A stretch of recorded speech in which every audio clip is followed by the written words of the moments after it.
Okay, welcome to part 3C, and today we're going to be looking at flash photography.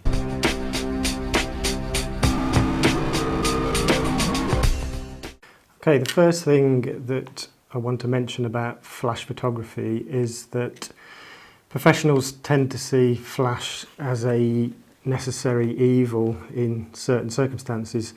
Professionals are much more likely actually to use a flash in bright sunlight than they are to use one in low light situations, which I know sounds counterintuitive, but if we're shooting in bright sunlight, there's a very strong chance that the people that we're shooting are going to either have the whole of their face in shadow if the sun is behind them, or if the sun is to the side of them, they're going to have a harsh shadow on one side of the face.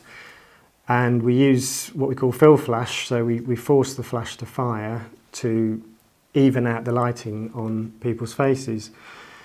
That's what I use flash for probably 80–90% of the time, and I'll occasionally use it in low light situations if I really need to and there's no way to avoid it.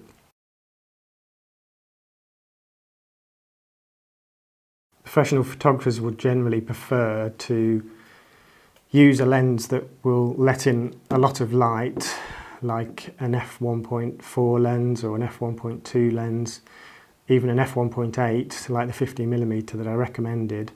A lens like that is going to give us a good chance of capturing the photo that we want without having to use flash. So why do professionals tend to avoid flash? Well, as I touched on in part 3A, when I took the first photo out on the high street there, a flash gives the image a very unnatural look, a very cold look, because the light from the flash is quite a white light. And if you imagine you're taking a shot of a romantic candlelit dinner and you use a flash, the image is going to look like the restaurant owners have turned all the lights on, it's time to go home. It just will kill the atmosphere in a nice, subtly lit environment. However, flash does have its advantages. It will make your job a lot easier. It's quite easy to get a nice, sharp shot when you're using flash and your subject is obviously within range of the flash. Now, most cameras like this one have got a built-in flash. This particular flash pops up when it's needed. The downside of this, apart from it's not particularly powerful, is that the flash can only point in a forwards direction, so it will always hit your subject smack bang full on straight into the face, which again gives quite a harsh bright white look to the image, and it will give a harsh shadow behind the subject. The other problem with pointing the flash directly at the subject is that it will give the person's face, for example, a very two-dimensional look. In order to bring out a three-dimensional look to your subject, we really want the light to be hitting at an angle so that shadows are cast, just subtle shadows, across the face so that we can see that the subject is a three-dimensional thing. And so for this reason, I would strongly recommend that you invest a modest amount of money in a flash like this one. Most professional photographers agree that it's not necessary to spend hundreds of pounds on Canon or Nikon or Sony branded flashes. There are these what we call third-party flashes made by companies like this one that I never know how to pronounce. Some people say Yongnuo, some people say Yongnuo, but they're basically copies of, in this case, a Canon equivalent flash. And again, most professionals agree that these are a pretty close match in terms of performance to the in this case Canon equivalent flash, which would cost several times the amount of money. This particular flash I've used many times. I've used it at weddings without any issues. It's a sort of mid to high-end flash from this range, and it's the sort of thing that would do everything that a beginner photographer is going to need. You can spend more, but you don't need to, in my opinion. A couple of things to look for in a flash. Obviously it needs to be compatible with your camera. Ideally you want one that has a function called ETTL, and that basically means that you can put the flash into a fully automatic mode, which is going to be useful for you if you're just starting out and just learning flash.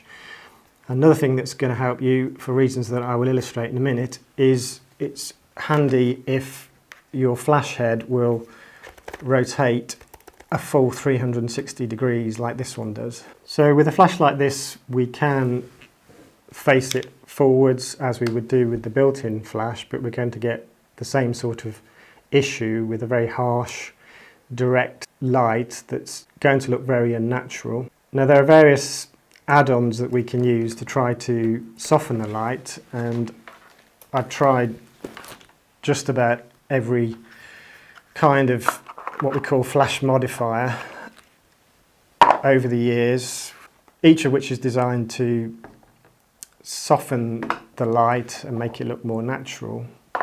But the thing that I tend to find works for me if I'm shooting indoors is just to rotate the flash head and to point it at a wall or a ceiling that's a nice light colour, so will reflect the light back.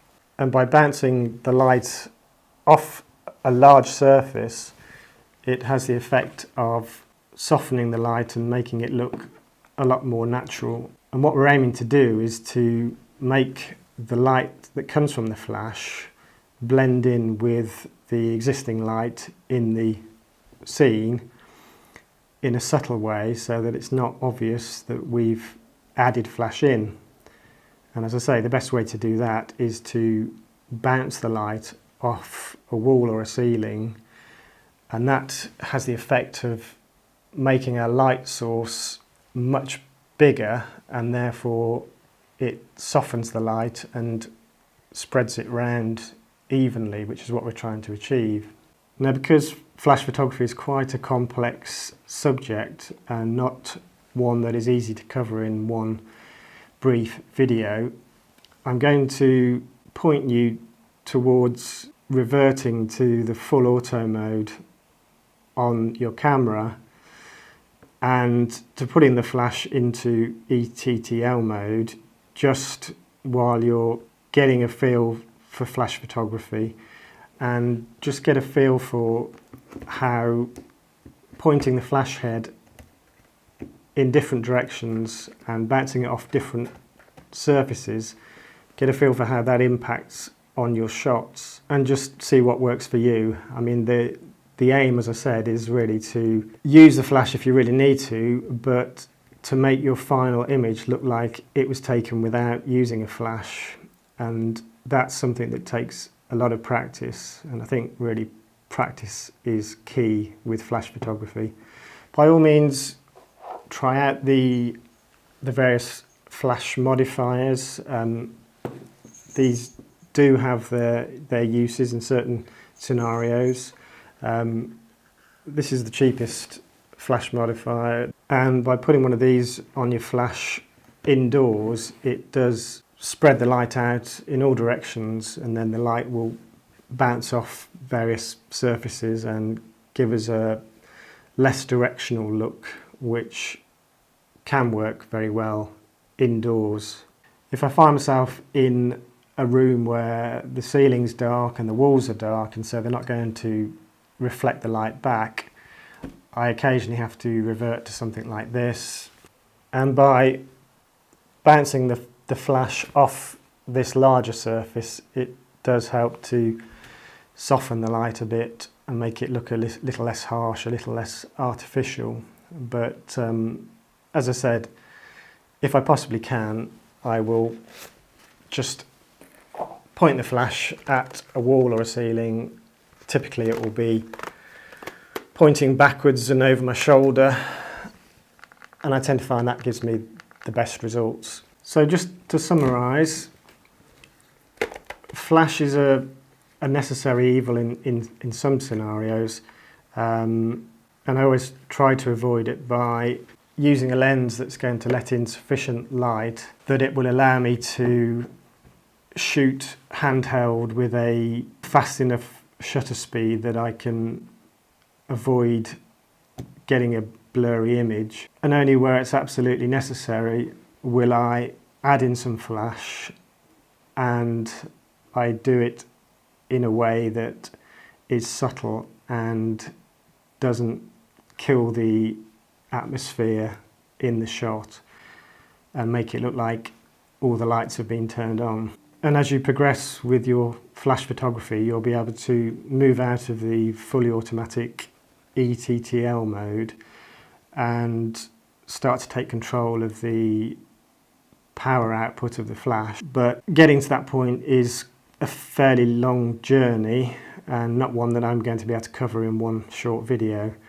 If there's sufficient interest in this video, then I will probably do some further videos on flash photography. So that's it for now on the low light shooting tips.